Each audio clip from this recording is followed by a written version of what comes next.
उस परमात्मा प्रसन्न होकर के ध्रुव पर ध्रुव भगत पर कृपा किया।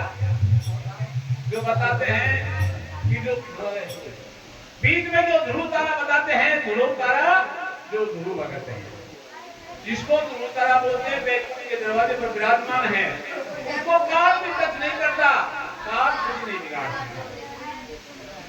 ऐसे बताते हैं तो इस संसार में आकर के, इस योनि में आकर के जो परमात्मा की भक्ति कर गया, वो इस संसार से छुटकारा पा गया।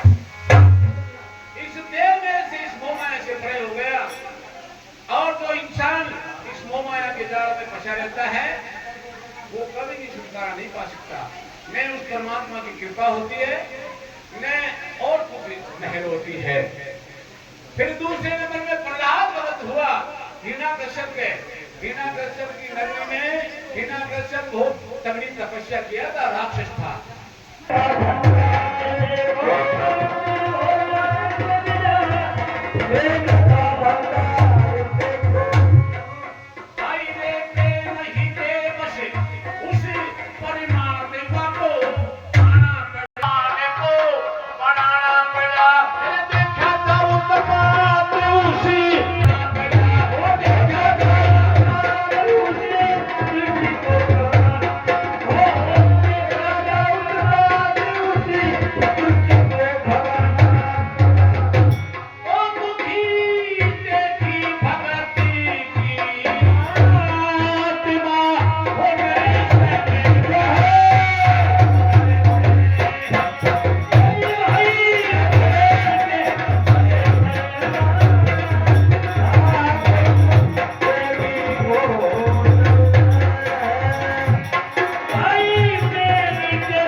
जब हिरण्याकश्यप अपनी नगरी में अनाउंस कर दिया था कि आज के बाद में भगवान का कोई नाम नहीं रटोगे, खाली मेरा ही नाम रटोगे, मेरी ही माला चलोगे। उसी बात को प्रहलाद समझ गया कि ये राक्षसों की नगरी हो गई।